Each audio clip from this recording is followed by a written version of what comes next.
Hey guys, அஸ்ஸலாமு அலைக்கும். இன்றைக்கி நம்ம இந்த வீடியோவில் என்ன பார்க்க போகிறோம் அப்படின்னு பார்த்தீங்கன்னா, ஒரு டேஸ்டியான ஸ்வீட்டான கொக்கோ சாக்லேட் கேக் எப்படி பண்ணுறது அப்படின்னு சொல்லிட்டு தான் நம்ம பார்க்க போகிறோம்.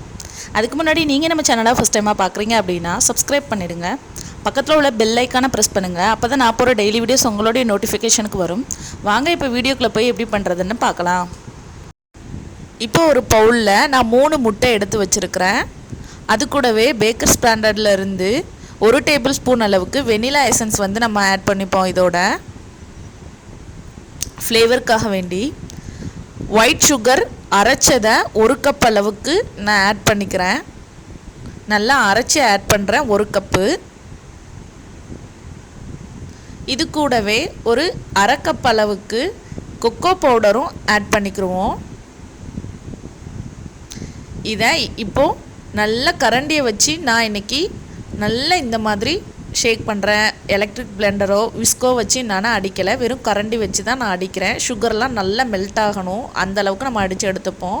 இப்போது ஜன்னி வச்சு ட்ரை இன்க்ரீடியன்ட்ஸ் எல்லாத்தையும் நம்ம ஜலிச்சு எடுத்துப்போம். 1 கப் அளவுக்கு சுகர் எந்த கப்பில் நான் ஆட் பண்ணணும் அந்த கப்லேயே 1 கப் அளவுக்கு மைதா மாவும் 1/4 டீஸ்பூன் பேக்கிங் சோடாவும் 1 டேபிள் ஸ்பூன் பேக்கிங் பவுடரும் போட்டு நல்லா ஜலிச்சு நம்ம எடுத்துப்போம். நல்லாவே நம்ம ஜலிச்சு எடுத்தாச்சு. இதை இங்கிட்டும் அங்கிட்டுமா ஷேக் பண்ணாமல் இந்த மாதிரி லைட்டாக நம்ம கிளறி விட்டாலே போதும். பாருங்கள், நமக்கு இந்த பதத்துக்கு கிடச்சிருக்கு. இது ரொம்ப கெட்டியாக இருக்குது. ஸோ இது கூட நான் ஒரு 1/4 கப் அளவுக்கு மில்க் ஆட் பண்ணி இதையும் லைட்டாக இந்த மாதிரி பண்ணிக்கிறேன். இது கரெக்டான கன்சிஸ்டன்சியில் கிடச்சிருச்சு. இதை நம்ம இப்போ குக்கரில் ட்ரான்ஸ்ஃபர் பண்ணிடுவோம். குக்கரில் பட்டர் ஷீட் இல்லாத காரணத்தினால நான் இந்த மாதிரி கீழே ஆயில் அப்ளை பண்ணிவிட்டு மேலே மைதாவை ஸ்ப்ரெட் பண்ணி விட்டுட்டு நம்ம கேக்கிங் மாவை வந்து இந்த மாதிரி நம்ம ஊற்றிடுவோம். குக்கரில் நல்லா டேப்பப் பண்ணி விட்டுருங்க. இப்போ கீழே ஒரு தோசைக்கல்லில் 30 மினிட்ஸ் ஹீட் பண்ணிவிட்டு அது மேலே இப்போ நம்ம கேஷ்கட்டை உள்ளே போட்டுட்டு விசில் எடுத்துடுறேன். கேக் பாருங்கள் சூப்பராக ரெடியாகி வந்துட்டு நமக்கு 30 to 40 மினிட்ஸ் வரைக்கும் நம்ம வச்சுக்கிறலாம். பாருங்கள் எவ்வளோ அழகாக நமக்கு ஒட்டாமல் கேக் வெந்து வந்திருக்கு. மேலெலாம் எனக்கு உடையவே இல்லைங்க. சூப்பராக ஃப்ளஃபியாக கேக் வந்திருக்குங்க. பாருங்கள், ஃப்ளஃபியாக மேலே வந்திருக்கிறத நான் கொஞ்சமாக இந்த மாதிரி நைஃப் வச்சு கட் பண்ணி எடுத்துக்கிறேன். ஃப்ளஃபியாக உள்ளதை மேலே கட் பண்ணி எடுத்ததுக்கப்புறம் அடிபாகம் வந்து மேலே வந்துடணும். நம்ம அதோடைய சென்டரில் நைஃப் வச்சு இந்த மாதிரி சென்டரில் நம்ம 2ஆக நம்ம கட் பண்ணி எடுத்துப்போம். நல்லா சுற்றி விட்டு இந்த மாதிரி கட் பண்ணி எடுத்துப்போம். பாருங்கள், நான் 2ஆக கட் பண்ணி எடுத்துட்டேன். எவ்வளோ ஃப்ளஃபியாக வந்திருக்குன்னு பாருங்கள். இப்போ நம்ம வெட்டி எடுத்தது ஒரு ஓரமாக இருக்கட்டுங்க. இப்போ நம்ம மேலே அப்ளை பண்ணுறதுக்கு கொக்கோ க்ரீம் வந்து ரெடி பண்ணிப்போம்.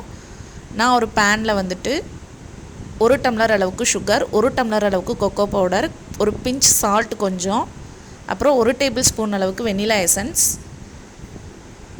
இது கூடவே கொஞ்சம் ஃப்ரெஷ் க்ரீம் ஆட் பண்ணிக்கோங்க. ஃப்ரெஷ் க்ரீம் இல்லைனா வெறும் மில்க்கு கூட ஆட் பண்ணிக்கோங்க.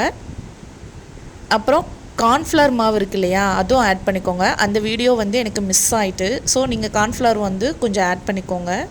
கார்ன்ஃப்ளவர் வந்து நான் 3 டேபிள் ஸ்பூன் போட்டிருக்கிறேன். இது கூட இதை நல்லா இந்த மாதிரி கிளறி விட்டுட்டு நல்லா கிளறி விட்டுருங்க. அந்த கட்டியெல்லாம் இல்லாத அளவுக்கு நல்லா இந்த மாதிரி கிளறி விட்டுருங்க.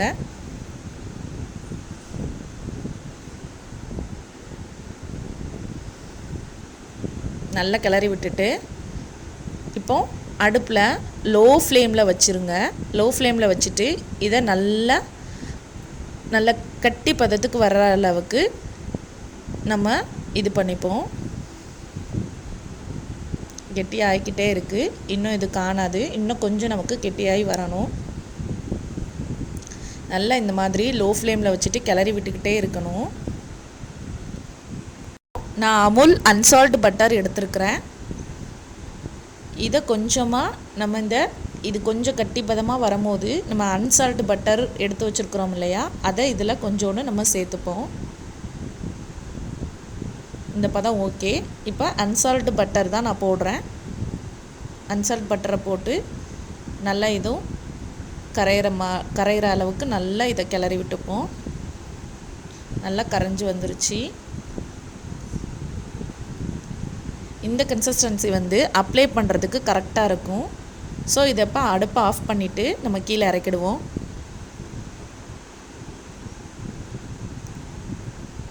பாருங்கள், இந்த கன்சிஸ்டன்சி கரெக்டான திக்கான கரெக்டான கன்சிஸ்டன்சி. இது கேக் மேலே அப்ளை பண்ணுறதுக்கு இது கரெக்டாக இருக்கும்.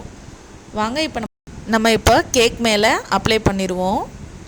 கீழே உள்ள 2 லேயர் நம்ம கட் பண்ணி வச்சுருக்கிறதுல கீழே உள்ள லேயரில் நான் அப்ளை பண்ணிட்டேன். நல்லா இந்த மாதிரி நல்லா அப்ளை பண்ணி விட்டுருங்க.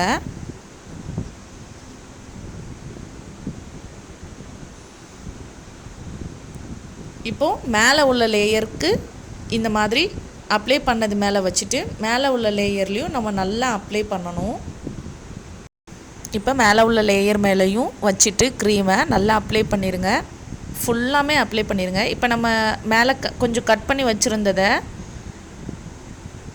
இந்த மாதிரி நல்லா அரைச்சி எடுத்துப்போம். அது மேலே நம்ம போட்டு விடுறதுக்கு. இப்போ மேலேயும் அப்ளை பண்ணியாச்சு. இப்போ நம்ம அரைச்சி வச்சுருக்கிறத இந்த மாதிரி மேலே போட்டு நல்லா தூவி விட்டுருவோம்.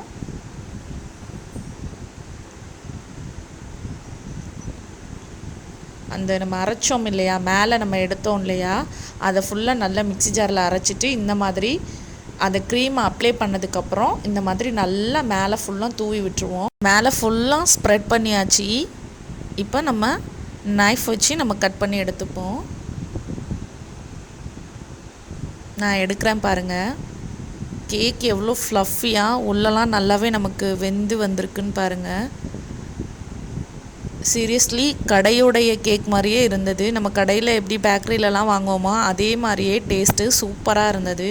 நீங்களும் இதே மாதிரி வீட்டில் செய்து பாருங்கள் எவ்வளோ ஃப்ளஃபியாக இருக்குன்னு.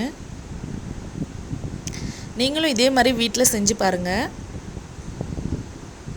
இந்த வீடியோ உங்களுக்கு பிடிச்சிருந்தது அப்படின்னா மறக்காமல் நம்மளுடைய சேனலை சப்ஸ்கிரைப் பண்ணுங்கள், லைக் பண்ணுங்கள், ஷேர் பண்ணுங்கள், பக்கத்தில் உள்ள பெல் ஐக்கானை ப்ரெஸ் பண்ணுங்கள்.